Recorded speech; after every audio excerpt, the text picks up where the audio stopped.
뉴스에 시작합니다. 저는 동정민입니다. 한국은행이 대한민국의 올해와 내년 경제 전망치를 발표를 했는데요. 좋지 않습니다. 올해 상황은 더 어려워졌고 내년까지 이어질 것 같습니다. 자, 물가 상승률 예상치인데요.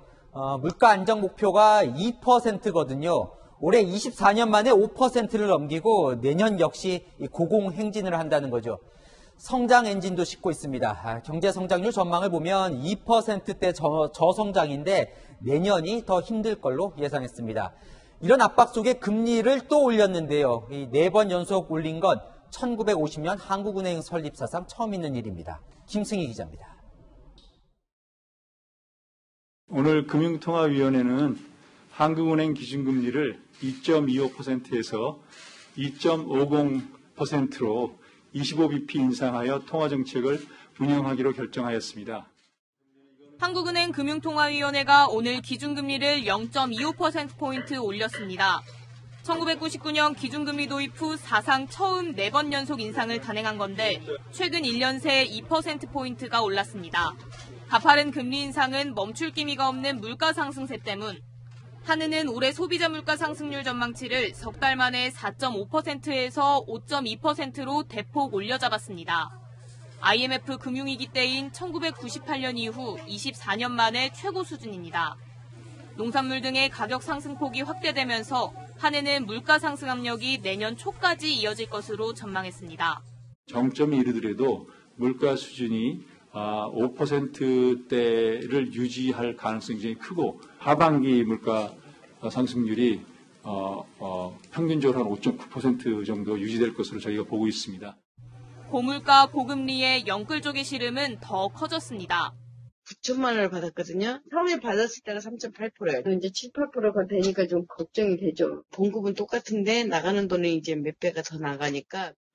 이창용 한은 총재는 성장률이 조금 낮아지더라도 물가를 우선적으로 잡는 게 경제에 도움이 된다며 연말 기준금리가 2.75에서 3.00%까지 오를 수 있다고 시사했습니다.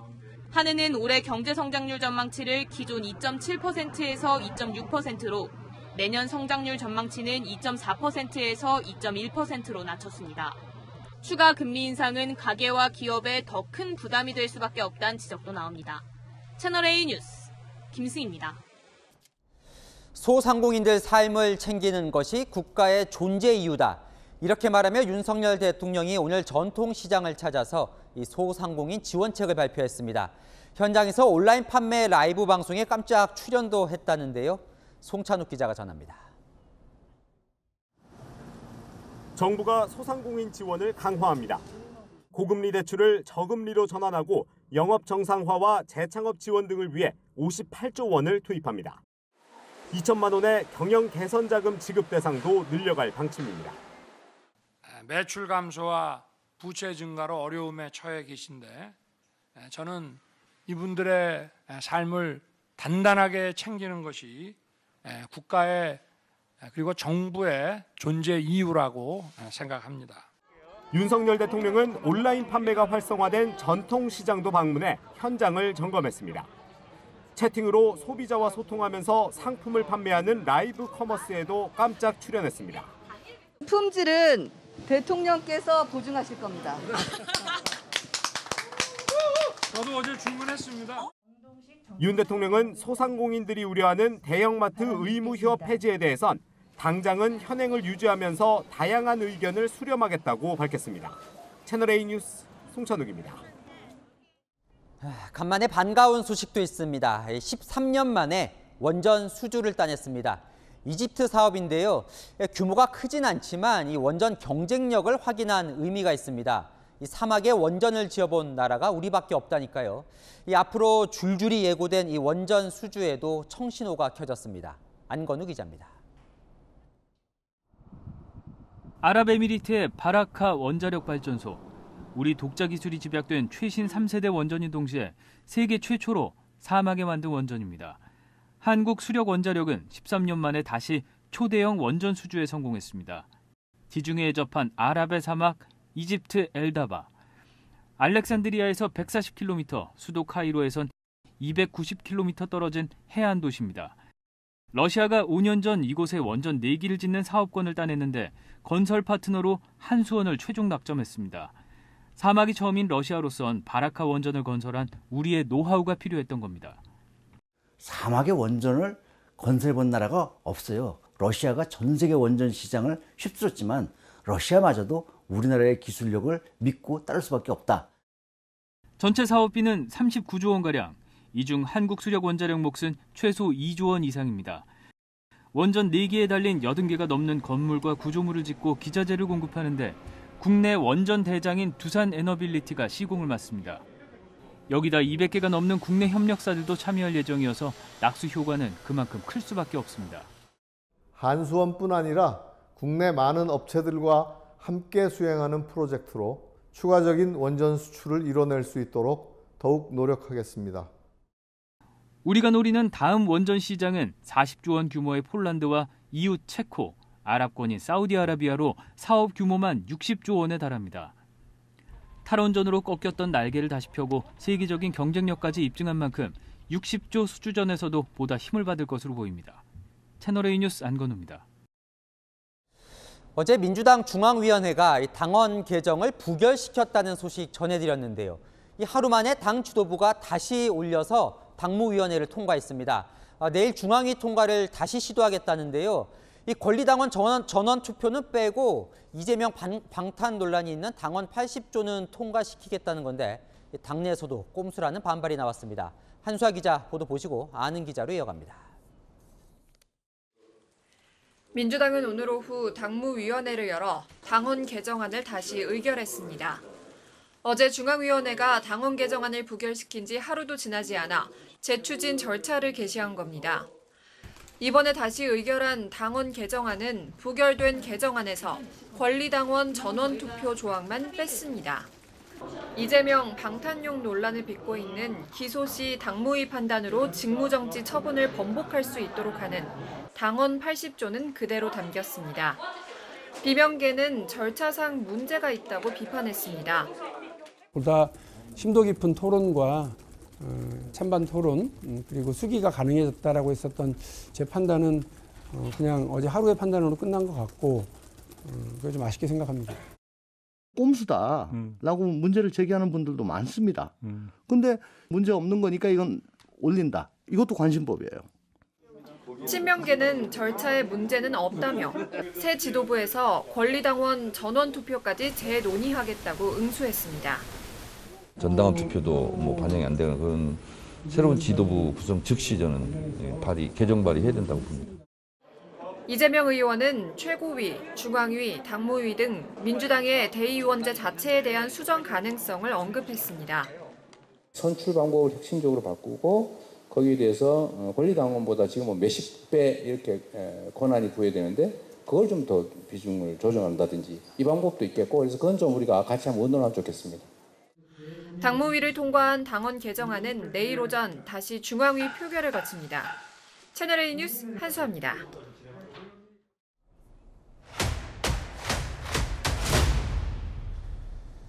아는 기자, 아자 정치부 김철중 기자 나와 있습니다. 궁금해요. 기소가 되어도 구제를 받을 수 있는 이 당원 80조 어제 부결이 됐는데 내일 같은 내용을 또 올리겠다. 이게 가능한 겁니까? 네, 민주당 지도부와 친 이재명계는 가능하다고 보기 때문에 오늘 당무위에서 재의결을 한 건데요.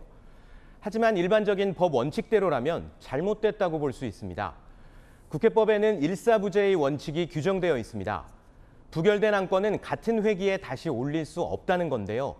오늘 통화한 한 법학자는 이 일사부재의 원칙은 회의체 의사 절차의 일반적 법 원칙으로 민주당이 하루 만에 재상정한 것은 시기적으로나 내용적으로나 잘못됐다고 지적했습니다. 자, 시청자분께서 질문을 주셨는데 방금 말한 이 일사부재의 원칙을 위반한 것 아니냐 이렇게 물어오시고 사실은요 이게 상식적인 문제 같기도 해요. 될 때까지 계속 올릴 수는 없는 거잖아요. 네, 민주당 지도부의 설명대로라면 또 부결되더라도 일부 안건을 수정해서 계속해서 다시 올릴 수 있게 되는 겁니다. 민주당은 당원 개정이 일사부재의 원칙에 위배되지 않는다고 주장하는데요. 그 근거로 중앙위가 끝남으로써 하나의 회기가 끝난 데다 다시 올린 개정안도 권리당원 전원투표 조항을 뺀 만큼 같은 내용이 아니라는 논리입니다. 법을 만드는 국회의원을 169명이나 보유한 민주당이 국회법의 일사부재의 원칙을 이렇게 해석하는 게 국민들 눈에 어떻게 보일지 궁금합니다.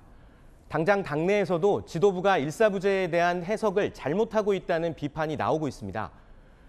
이상민 민주당 의원은 개정안 전체가 부결된 것인데 그중 일부를 재상정하는 건 명백히 원칙에 위반된다고 지적했습니다. 또 일사부재의 원칙의 도입 취지가 소수파의 의사진행 방해를 막고 충분한 수기를 거치자는 건데 하루 만에 다시 올리는 것이 상식에 어긋난다는 지적도 있습니다.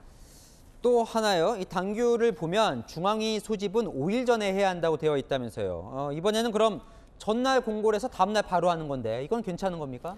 네, 민주당 당규상 중앙위를 소집하려면 5일 전에 회의 의제와 날짜를 알려야 하는데요. 다만 긴급을 요하는 경우에는 당무위원회 의결로 달리 정할 수 있다. 이런 예외 조항이 있습니다. 이번 지도부는 이 예외 조항을 적용한 겁니다. 앞서 리포트 보니까 당내에서도 꼼수라는 지적이 나오던데, 자, 시청자분께서는 이재명 의원 때문이냐 이런 질문도 주시는데요. 왜 이렇게 서둘러서 추진을 하는 겁니까? 네, 오늘 민주당 지도부는 이렇게 설명했습니다.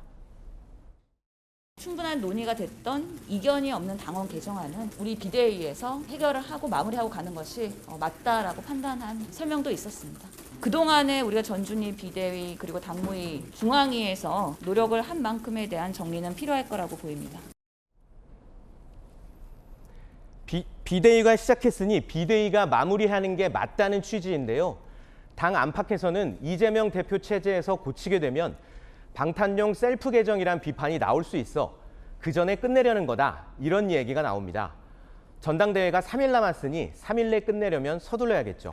자, 그래서 이제 내일 중앙위가 열립니다. 결과가 어떨지도 궁금하고 만약에 또 부결이 되면 그때는 어떻게 되는 건지도 궁금하네요.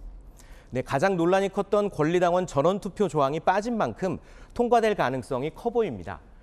이해관계가 첨예한 공천룰을 바꿀 수 있는 권리당원 전원투표와 달리 당원 80조는 민주당 소속원들에게는 자신을 지키는 방패막이가 될 수 있기 때문입니다. 또 부결이 된다면 이재명 대표 체제에서 다시 추진할 가능성이 높아 보입니다. 네, 여기까지 듣겠습니다. 아는 기자 김철중 기자였습니다. 네. 자, 인사청문회를 앞둔 한기정 공정거래위원장 후보자에 대해 저희가 이제 검증 취재를 했는데요. 논란이 될 만한 이력이 발견됐습니다. 한 후보자가 과거에 금융감독원 조정위원으로 활동을 했었는데요. 같은 시기 대형 은행 이 사회이사를 겸직했던 사실이 확인된 겁니다. 소비자와 금융기관 사이의 분쟁을 조정하는 시인판이 선수로도 뛰었던 셈이죠. 우현기 기자의 단독 보도입니다. 윤석열 정부 첫 공정거래위원장으로 지명된 한기정 후보자는 지난 2011년 말부터 약 4년간 금융감독원 금융분쟁조정위원으로 활동했습니다. 그런데 이 기간 동안 대형은행 2곳의 사회이사도 겸직했습니다. 금융분쟁조정위는 금융소비자가 은행, 증권사 등 금융기관을 상대로 제기하는 분쟁을 조정하는 기구입니다. 금융분쟁 심판으로 있으면서 이해 당사자인 은행의 사회이사 활동까지 한 겁니다. 두 은행의 공시자료에 따르면 근무 당시 사회이사 1인당 평균 보수 지급 금액은 연 5천여만 원 수준이었습니다. 금융분쟁조정위원회 조정위원이라는 자리가 시중은행의 사회이사 자리와는 이해 충돌이 되는 자리입니다. 당사자의 명확한 소명이 있어야 할 것입니다. 또 한 후보자는 지난 2019년 보험연구원장에서 물러났는데 1년도 안 돼 한 외국계 보험사 사회이사를 맡아 전관예우가 작용한 게 아니냐는 지적도 나옵니다. 보험연구원은 민간 연구기관이지만 정부 보험정책에 영향력을 미치고 연구원장 인선에 당국의 의사가 작용하는 것으로 알려져 있습니다. 한 후보자 측은 조정위원으로 있을 때 해당 은행들의 안건을 처리한 적이 없었다며 재척 회피 제도가 있기 때문에 이해 충돌 문제가 발생할 가능성이 사실상 없다고 해명했습니다. 또 전관예우 지적에 대해서는 전문성, 역량 등을 고려한 인사일 뿐 전관예우와는 상관없다고 밝혔습니다. 채널A 뉴스 우현기입니다. 이준석 전 대표 문제로 한바탕 내용을 겪은 국민의힘이 의원 연찬회를 열고 있습니다. 이 원팀 차원에서 대통령실과 장 차관까지 참석했다는데요. 현장 한번 연결해 보겠습니다. 홍지은 기자, 대통령이 참석할 거다 이런 가능성도 나오더라고요. 네, 저는 지금 국민의힘 연찬회가 열리고 있는 천안의 한 연수원에 와 있는데요. 이 연찬회에 윤석열 대통령도 참석할 가능성이 있는 것으로 전해졌습니다. 조금 전 국회 상임위별로 소속 의원들과 해당 장차관들이 모여 분임 토론을 마쳤습니다.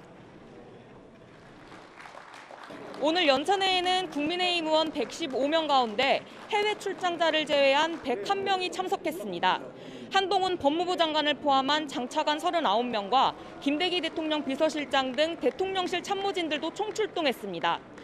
여권 전체가 단합해 국정 동력을 확보하자는 취지인데요. 흰색 티셔츠를 맞춰 입은 의원들은 국정감사를 앞두고 야당을 겨냥한 각오도 다졌습니다. 야당이 저급하게 가더라도 우리는 고상하게 가서 민심을 얻어야 하고 야당보다 2배, 3배 발로 더 뛰어야 합니다. 우리 방향성은 명확합니다. 오직 민생, 오직 국민입니다. 이준석 사태를 둘러싼 당 내용에 대한 쓴소리도 나왔습니다. 자기 정치를 앞세우는 게 아니고 그야말로 성공후사, 선당후사의 정신으로 하루하루 서로 싸우는 집단은 목표가 없는 집단입니다. 내일 비공개 자유토론에서는 새 지도부 선출을 위한 전당대회 개최 시기에 대한 논의도 이뤄질 것으로 보입니다. 채널A 뉴스 홍지은입니다.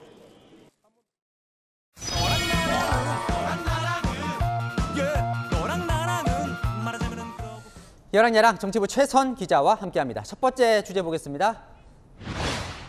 우린 그런 사람 아니야. 누구 이야기일까요? 네, 이재명 의원인데요. 어제 지지자, 일명 개딸들과 만나 한 이야기입니다. 일단 들어보시죠. 분열 패턴 어쩌고 그러는데 우리는 절대 그러지 않죠. 우리는 그런 수준 낮은 사람들이 아니죠. 험한 표현하면 공감하겠어요? 원수사지? 그걸 모르겠습니까? 보면 두 가지 의미가 있는 것 같아요. 강성 지지층에겐 좀 자제를 당부하고 반대로 우린 수준 낮은 사람 아니니까 뭐 팬덤이 큰 문제는 아니다 이런. 네, 그렇습니다. 어제 이런 말도 했거든요. 우아한 표현도 쓰고 꽃도 갖다 드리자. 이렇게 지지층을 자제시키면서도 작은 실천이 모이면 역사를 만든다며 독려도 했습니다. 그러니까 좀 애매한 거예요. 팬덤이 또 지지 기반이니까 놓칠 수만은 없을 것 같기도 하고요. 네, 그래서 애매한 태도를 보이고 있는 건데요. 지지자들을 만나서는 국회의원 욕하는 플랫폼을 만든다고 했다가 논란이 일자 사과했다가 지지자들 만나 다시 가동하겠다는 뜻을 밝혔었죠. 외연 확대와 강성 지지자 사이에서 어떤 태도를 보일지 계속 주목받을 것 같습니다. 네, 다음 주제 보겠습니다. 자, 오늘 국민의힘 연찬회에서 이지성 작가의 발언이 논란입니다. 네, 이지성 작가는 지난 5월 지방선거 때 입당한 당구 선수 차유람 씨의 남편이기도 한데요. 입당 배경을 설명하면서 한 이 발언이 논란이 됐습니다. 우리 당에 가서 좀 도와줘라 라고 이렇게 강요 아닌 강요를 했다 그러는데 제가 강요했습니다. 제일 먼저 떠오르는 이미지는 할아버지 이미지. 당신이 들어가면 바뀌지 않겠냐. 내가 보기에는 뭐 배현진 씨도 있고 나경원 씨도 있고 다 아름다운 분이고 여성이지만 왠지 좀 부족한 것 같아. 김건희 여사로도 부족한 것 같고 당신이 들어가서 4인방이 되면 끝장이 날 것 같다. 네. 아유, 감사합니다. 네. 글쎄요, 당사자들은 좀 기분이 나쁠 수도 있을 것 같은데요. 네, 배현진 의원은 젊고 아름다운 여자 4인방을 결성하라니 대체 어떤 수준의 인식이면 이런 말씀을 할 수 있냐며 불쾌감을 드러냈고요. 나경원 전 의원도 우리 당의 꼰대 이미지를 강화시킨다며 사과를 요구했습니다. 이 작가는 사과 댓글을 달았습니다. 자, 뭐 이지성 작가 언급에도 나온 김건희 여사 행보도 관심이에요. 네, 오늘 오후에 경기도 수원에 위치한 수원 새 모녀의 빈소를 찾았습니다. 경호원 최소 인력만 동행을 했는데요.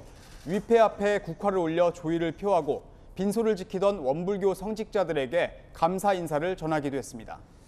자, 주제 하나 더 보겠습니다. 법무부 장관의 꽃다발 전현직 장관들이네요. 네, 어제 한동훈 장관의 취임 100일이었는데요. 법무부 청사로 축하 꽃다발이 200개 가까이 배달됐습니다. 한번 볼까요? 자, 문구들을 보면 뭐 대부분 지지자들 같군요. 네, 한 장관은 출근길에 꽃을 보며 잠시 미소를 짓기도 했는데요. 이 모습을 전직 법무부 장관은 이렇게 평가했습니다.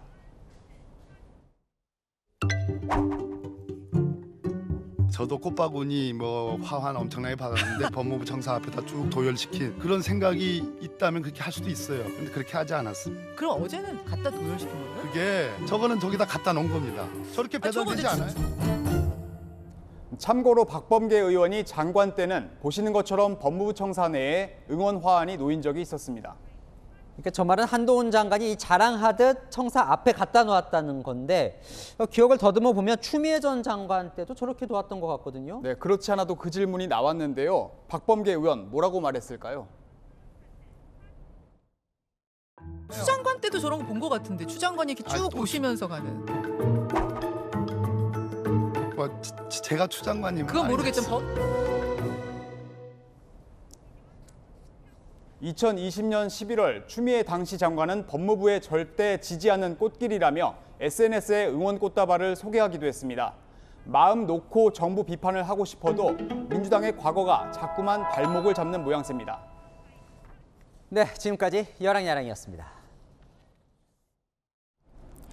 채널A가 연속 보도하고 있는 깡통전세 아파트 새로운 취재 내용입니다. 인천 미추홀구에서 깡통전세가 속출한 이른바 나홀로 아파트들의 전세 계약을 중개했던 공인중개사들이 줄줄이 폐업했습니다. 반환 책임을 지겠다고 했던 공인중개사들마저 폐업해버리자 세입자들은 한 번 더 절망했습니다. 먼저 백승현 기자의 단독 보도입니다. 인천 남동구에 있는 공인중개사 사무실. 불은 켜져 있지만 문은 굳게 닫혀 있습니다. 미추홀구에서 깡통전세가 속출하는 나홀로 아파트는 취재진이 파악한 것만 18개동. 이곳 중개사는 11개 동 일부 세대의 전세를 중개했습니다. 그런데 지난 10일 폐업 신고를 한 걸로 확인됐습니다. 세입자들은 속이 타들어갑니다. 머릿속이 멍해지더라고요. 진짜 어디에서도 이제 받을 수 없다라는 생각에 법적 조치를 취하겠다 이런 식으로 얘기하고서 연락이 잘 안 됐었어요. 인근의 또 다른 공인중개사 사무실. 나홀로 아파트 10개 동 일부 세대의 계약을 중개했는데 지난 16일 폐업했습니다. 세입자에게 이행 보증서까지 써주며 보증금 반환에 책임을 다하겠다고 약속했던 곳이었습니다. 건실한 이제 임대 사업자니까 괜찮다. 문제가 생겼을 때는 이제 뭐 중요 부동산에 책임을 다하겠다 그런 녹취 파일도 있고요. 이런 식으로 문을 닫은 공인중개사는 이달 들어 최소 4곳으로 파악됩니다. 구청이 전세계약 관련 서류를 요청하자 폐업을 신고하거나 불법 행위가 적발돼 영업정지 처분을 사전에 통보받고 미리 폐업한 곳도 있습니다. 일부 중개사는 채널A에 폐업은 했지만 세입자 응대는 계속하고 있다고 밝혀왔습니다.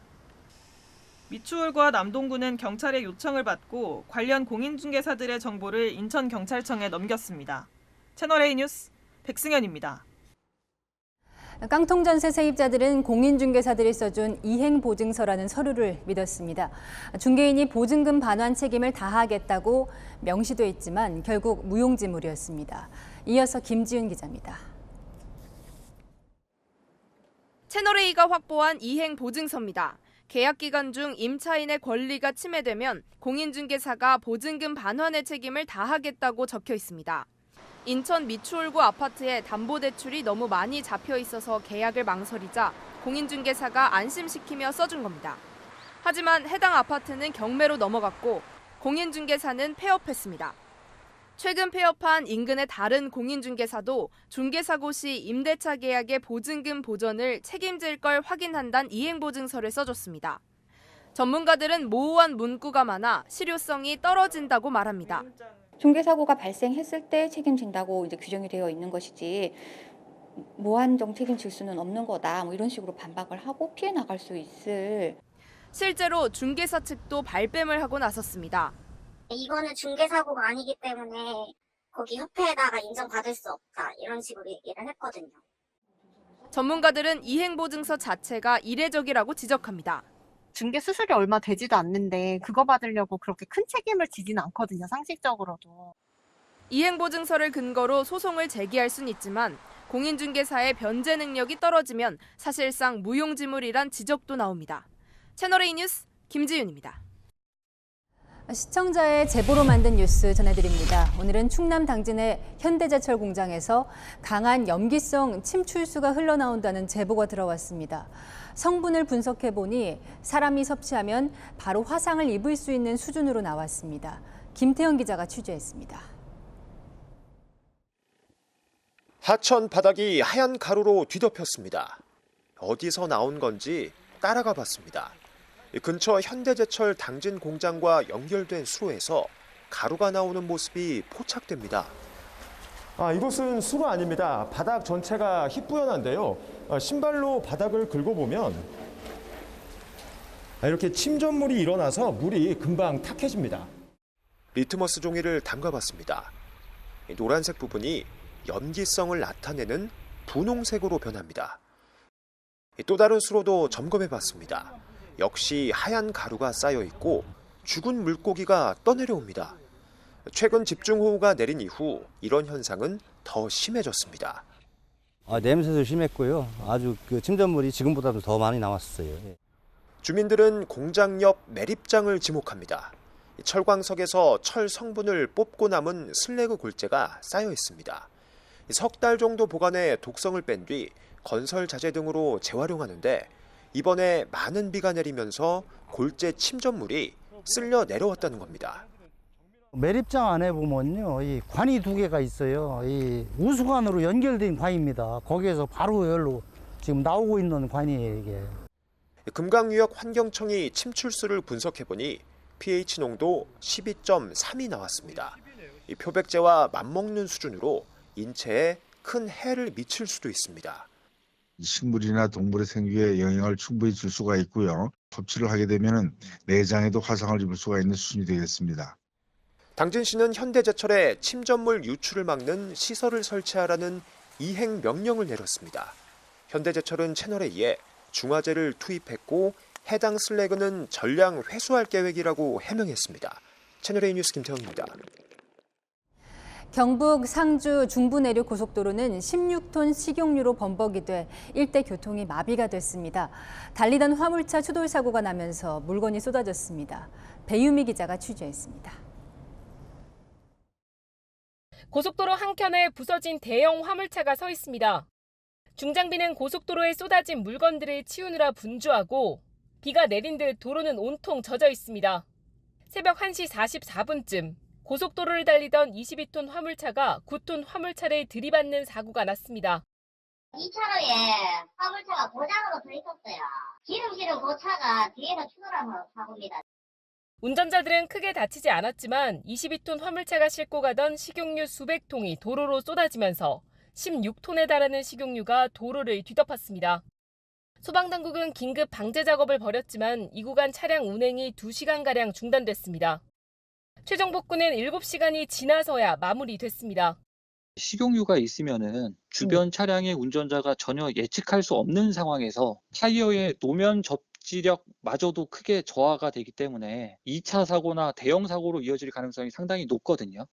경찰은 사고를 낸 운전자를 상대로 정확한 경위를 조사하고 있습니다. 채널A 뉴스 배유미입니다. 미국과 영국은 떼도둑 소동으로 몸살을 앓고 있습니다. 수백 명의 도둑이 매장에 들이닥쳐서 물건을 훔칩니다. 권갑구 기자입니다.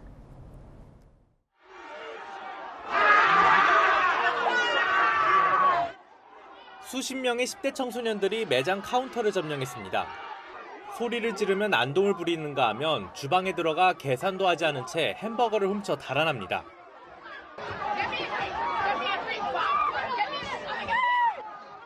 수십 명의 단체 절도에 당황한 직원은 손으로 입을 가립니다. 현지 시각 21일 영국 노팅엄셔의 패스트푸드 브랜드 맥도날드 매장에 10대 청소년 50여 명이 들이닥쳐 절도 행각을 벌였습니다. BBC에 따르면 이들은 근처 다른 매장도 급습할 계획이었지만 신고를 받은 경찰이 출동하자 모두 도주한 것으로 알려졌습니다. 청소년 수십 명이 때를 지어 난동을 부린 이례적인 사건에 대해 영국 현지 경찰은 심각하게 여기고 있다며 주동자 색출에 나섰습니다. 비슷한 사건은 미국에서도 일어났습니다. 현지 시각 15일 로스앤젤레스의 한 편의점 앞에 100여 명의 사람들이 들이닥쳐 과자, 담배 등 매장 내 물건을 닥치는 대로 훔쳤습니다. 이들은 단 몇 분 만에 매장을 쑥대밭으로 만들었고 경찰이 도착하기 전 재빨리 도망쳤습니다. 이들의 집단 약탈 행위는 폐쇄 회로에 고스란히 녹화됐습니다. ABC 등 미국 언론들은 때를 지어 물건을 훔치는 것이 마치 여러 사람들이 특정 행위를 벌이고 헤어지는 플래시몹을 연상케 한다며 주의를 당부했습니다. 채널A 뉴스 권갑구입니다. 보이스피싱 조직 총책 6명이 필리핀과 중국에서 잇따라 검거돼 어제부터 국내 송환이 시작됐습니다. 최주현 기자입니다. 필리핀 이민국 FSU 요원들이 조심스럽게 계단을 오릅니다. 그 뒤를 따르는 코리안 데스크. 필리핀에서 한국인 사건을 합동수사하기 위해 파견된 우리 경찰관입니다.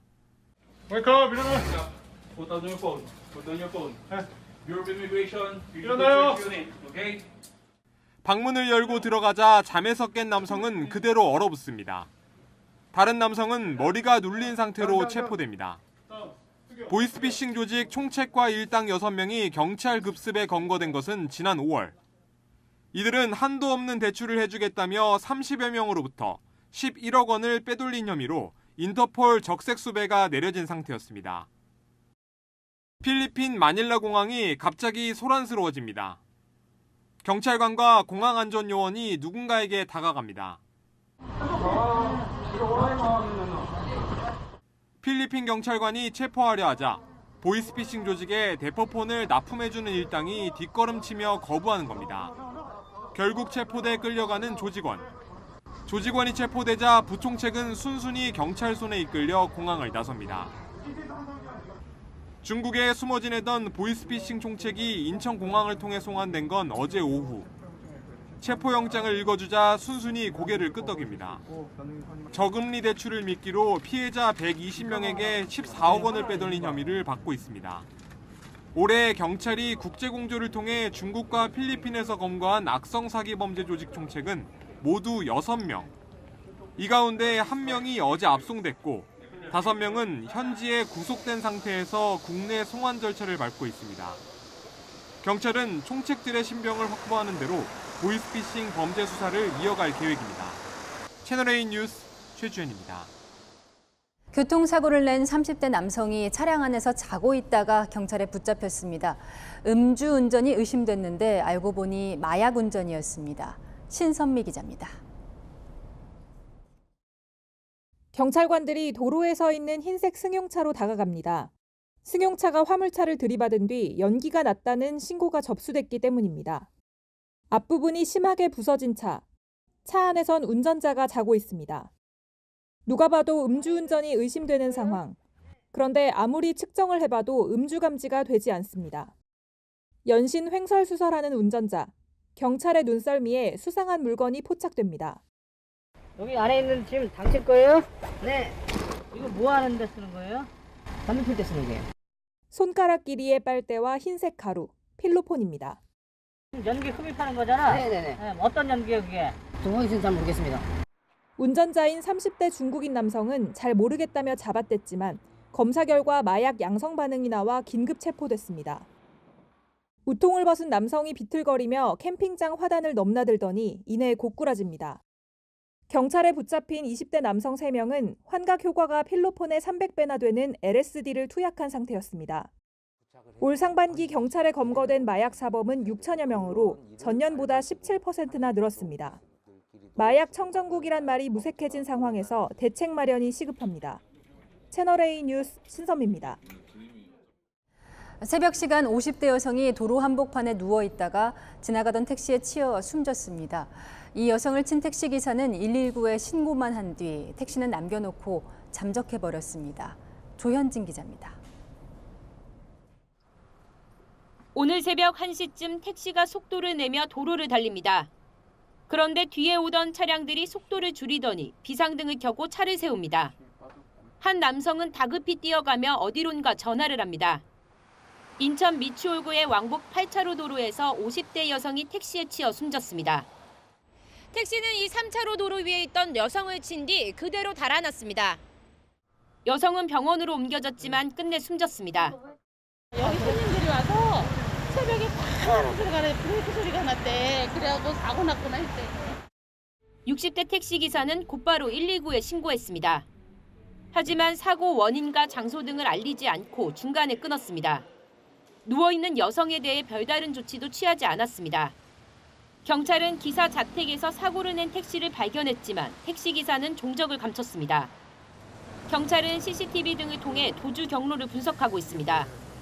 검거하는 대로 도주 경위 등을 조사한 뒤 도주치사 혐의를 적용해 사법 처리할 방침입니다. 채널A 뉴스 조현진입니다. 지난해 서울 강남에서도 오토바이와 충돌한 슈퍼카 운전자가 차량을 그대로 남겨두고 사고 현장을 떠나 재판에 넘겨진 사건이 있었습니다.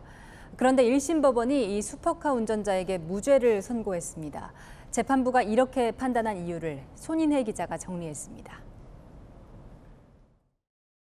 교차로에서 좌회전을 하는 흰색 스포츠카. 정지 신호를 어기고 빠르게 달려오던 오토바이와 충돌합니다. 사고 충격으로 오토바이 파편이 튀고 운전자도 도로에 나뒹굽니다. 스포츠카는 사고 이후 교차로 근처 도로변에 멈췄고 운전자는 차를 두고 사고 현장을 떠났습니다. 오토바이 운전자는 다리에 골절상을 입은 상태였습니다. 검찰은 운전자가 부상자를 돌보는 등 필요한 조치를 하지 않아 도로교통법을 어겼다며 재판에 넘겼습니다. 하지만 1심 법원의 판단은 무죄였습니다. 재판부는 운전자가 119에 전화해 구조 요청을 한 사실에 주목했습니다.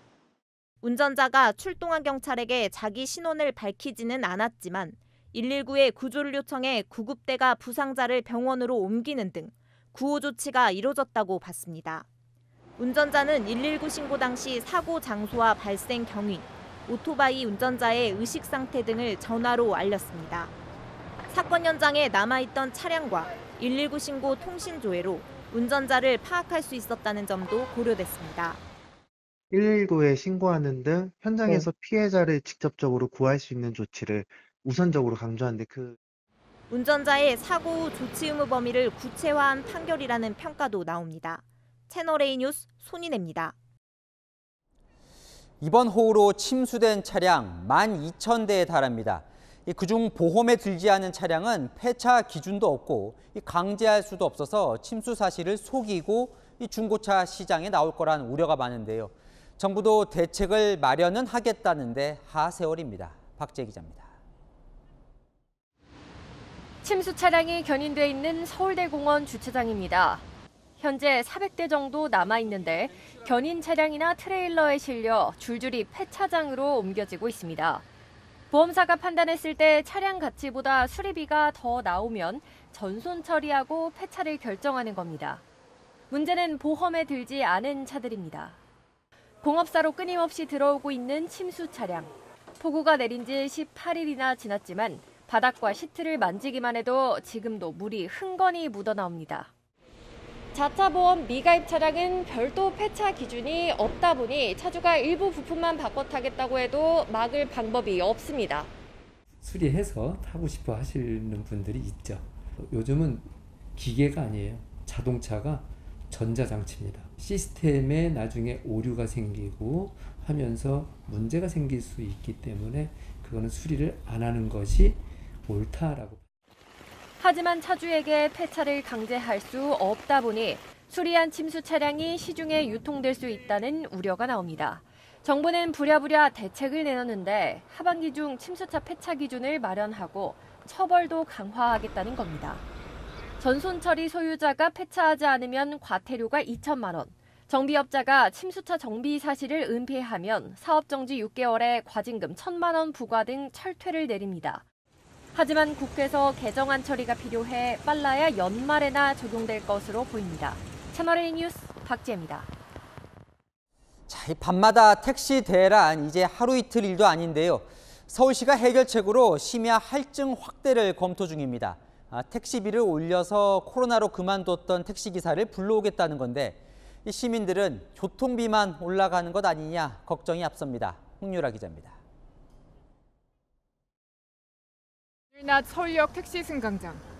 비가 오락가락한 날씨였지만 택시는 쉽게 잡을 수 있습니다. 하지만 심야 시간대 택시 잡기는 하늘의 별 따기입니다.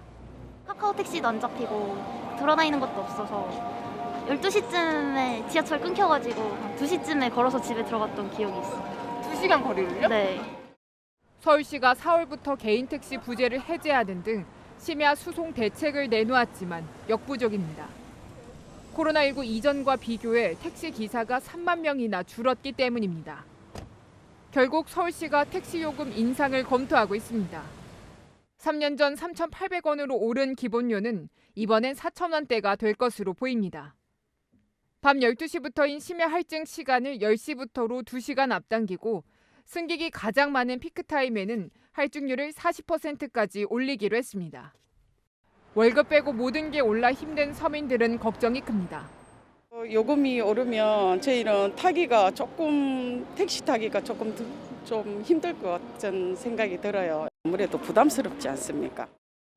하지만 요금 인상만으로 심야 택시난을 해소할 수 없다는 지적이 나옵니다.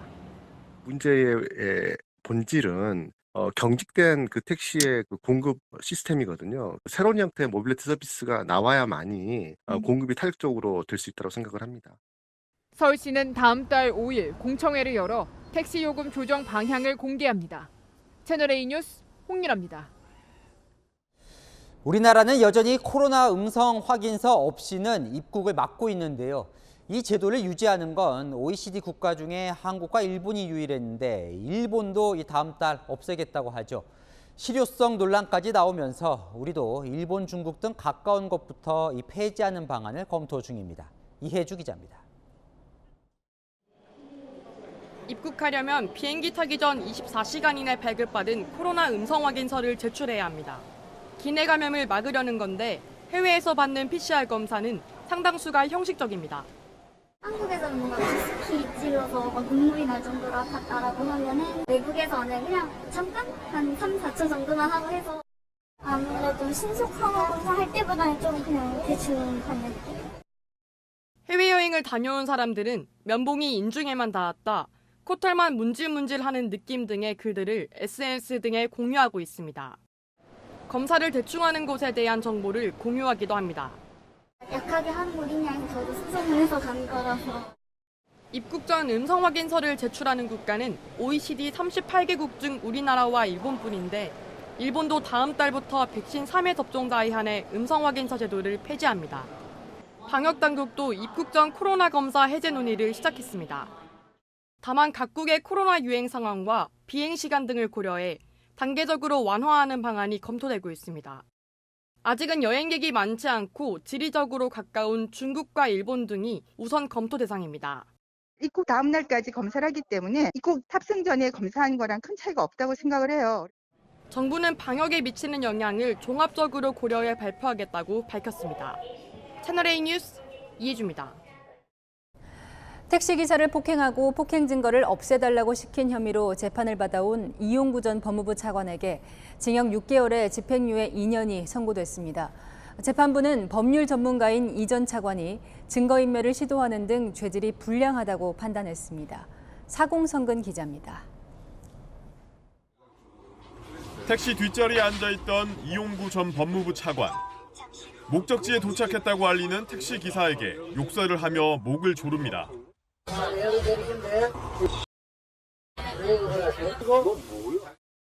경찰이 폭행 사건을 내사 종결하며 봐주기 수사 논란이 일자 검찰이 직접 수사에 나섰고 이 전 차관을 재판에 넘겼습니다. 운행 중인 택시기사를 폭행하고 합의금 1,000만 원을 주고 폭행 증거인 택시 블랙박스 영상을 지우게 시킨 혐의였습니다. 오늘 1심 재판부는 모든 혐의를 유죄로 보고 징역 6개월에 집행유예 2년을 선고했습니다. 이 전 차관은 삭제된 영상이 휴대전화로 촬영한 사본이라 증거인멸 교사죄가 성립하지 않는다고 주장했지만 재판부는 사본 영상도 증거로 봐야 한다고 판단했습니다. 또 부장판사와 법무부 법무실장을 지낸 법률 전문가로서 증거인멸 교사 위험을 피할 방법을 강구할 수 있었을 것으로 보인다며 이 전 차관의 증거인멸 고의성이 있다고 판단했습니다. 증거인멸 시도로 죄질도 불량해졌다고 지적했습니다. 이 전 차관은 항소 여부에 대해 말을 아꼈습니다. 항소하실 건가요? 변호사님들하고 상의하겠습니다. 이 전 차관은 징역형이 확정되면 변호사 자격을 잃게 됩니다. 한편 법원은 이전 차관 사건을 내사 종결해 특수직무 유기 혐의로 기소된 전직 경찰관에 대해 법리를 오해했을 가능성이 있다며 무죄를 선고했습니다. 채널A 뉴스 사공성근입니다. 아무것도 안 하고 오직 멍 때리기만 하는 이색대회가 3년 만에 부활합니다. 총 50팀을 선발하는 행사에 4,000팀이나 몰렸습니다. 재미도 있습니다만 이렇게 멍 때리기가 진지하게 인기인 이유를 권솔 기자가 알아봤습니다. 하늘에 나붓기는 현수막, 멍 때리기라고 적혀 있습니다. 어린아이부터 어른, 우승을 차지한 유명 가수까지. 네, 소식을 듣고 싶어서 참가를 하게 됐습니다. 코로나로 3년 만에 부활하는 멍때리기 대회. 총 50팀을 뽑는데 신청자들이 대거 몰리면서 4,000팀에서 조기 마감됐습니다. 이틀 반 만에 마감된 거죠. 빨리 된 겁니다. 올해 특히. 이런 열기는 코로나19로 인한 사회 경제적 환경 변화로 우울과 불안감을 호소하는 인구의 증가와 관련이 있다는 분석입니다. 지난해 우리나라 우울증 환자 수는 약 91만 명, 5년 만에 33% 늘었습니다. 우울하거나 불안할 때 뇌를 쉰다는 건 상당한 효과가 있는 걸로 알려졌습니다. 미국 연구진에 따르면 멍 때리기를 할 때 유난히 활발하게 활동하는 두뇌 부위가 있다면서 뇌가 휴식하면 전전두엽과 측두엽 그리고 두정엽이 활성화돼 뇌가 효율적으로 일하게 된다고 발표했습니다. 예전 같으면은 이렇게 멍 때리고 있으면은 되게 게으르고 이렇게 생각을 했는데 이런 것이 뇌 기능을 정상적으로 하기 위해서 필요하기 때문에 있는 거구나. 아무것도 하지 않는 것이 가치가 없거나 남들보다 뒤처지는 게 아니라는 걸 일깨우는 멍 때리기 대회. 지친 일상에 쉼표가 필요하다는 해석입니다. 나에게 멍 때리기를 채널A 뉴스 권솔입니다. 중국의 쌀 생산을 책임지던 남부 지역이 농업용수로 쓸 호수의 바닥까지 말라붙을 정도로 가뭄입니다. 식량 위기 우려가 커지고 있습니다. 베이징 공태현 특파원입니다. 타들어가는 강바닥은 쩍쩍 갈라졌습니다. 수면 아래 잠겨 있어야 할 바위섬은 밑바닥까지 모습을 드러냈습니다. 그나마 물이 남아있는 곳에는 떼죽음 당한 물고기가 둥둥 떠 있고 강바닥에는 바싹 마른 건어물이 되어 뼈가 드러난 물고기도 곳곳에 깔려 있습니다. 大头、红尾翘嘴、鲫鱼、鲶鱼、鲤鱼，这是鱼，全是鱼。 기록적인 가뭄과 폭염에 중국 최대의 담수호인 포양호는 사상 최저 수위를 기록하고 있고 담수 면적 가운데 4분의 3이 바닥을 드러냈습니다. 인공강우가 동원되고 호수의 수로도 파보지만 역부족입니다. 天不下雨，现在都没得收了，那东西没有了，怎么干？我现在做了10几年了，1月份就开始干起，就是湖泊里的水嘛，鱼塘的水已经开始在松长节就。 중국 전체 쌀 생산량의 40%를 차지하는 남부지방에 극심한 가뭄이 닥치자 당국은 식량 위기도 우려합니다. 像未来10天，长江中下游地区降水还是普遍不到25毫米，这样就是农业干旱这种还是要持续或者发展，也可能会对作物的这种产量形成造成一些不利的影响。 물 부족으로 수력 발전도 원활하지 않아 수촨성 일부 지역엔 추가적인 단전 연장 조치가 내려졌고 공장 가동에도 차질이 빚어지고 있습니다. 베이징에서 채널A 뉴스 공태현입니다. 오늘은 종일 하늘빛이 흐렸습니다. 현재 충청과 경북 북부를 중심으로 약한 비가 내리고 있는데요. 이 비는 오늘 밤까지 이어지겠습니다. 다행히 비의 양이 많지는 않은데요. 중부는 저녁까지 내리다 그치겠고 밤에는 전북 북부와 경북 북부에 빗방울만 지나겠습니다. 한편 내륙을 중심으로 짙은 안개가 껴 있습니다. 출근길 교통안전에 주의하셔야겠습니다. 내일은 다시 낮더위가 찾아오겠습니다. 서울은 오늘 낮 최고 기온 24도로 선선했는데요. 내일은 29도로 5도가량 올라 덥겠고 대구는 오늘과 내일 30도로 남부는 대체로 오늘과 비슷하겠습니다. 내일 아침에는 여전히 선선하겠는데요. 서울의 아침 기온은 21도, 대전은 19도로 출발하겠고요. 한낮에는 서울 29도, 광주는 30도까지 오르겠습니다. 주말에는 대체로 맑은 날씨가 예상되는데요. 아침, 저녁으로는 선선하겠습니다. 날씨였습니다. 불과 5년 전 통계청은 이렇게 예상했습니다. 2035년은 돼야 1인 가구가 40%를 넘는다고요. 그 40%, 14년 앞당겨져 작년에 넘었습니다. 미리 아파트 공급을 늘리지 못해서 지난 5년 집값 급등의 이유가 됐죠. 한 해 출생아가 2040년 26만 명까지 떨어질 거라 예상한 것도 불과 5년 전입니다. 하지만요, 이미 작년에 25만 명까지 떨어졌습니다. 대학 갈 사람, 일할 사람, 연금 낼 사람이 없어지는 건데 그럼 대한민국은 어떻게 되는 건가요? 정부와 여야, 눈앞에 고물가만 챙길 일이 아닙니다. 마침표 찍겠습니다. 첩첩산중 대한민국 뉴스에 마칩니다. 감사합니다.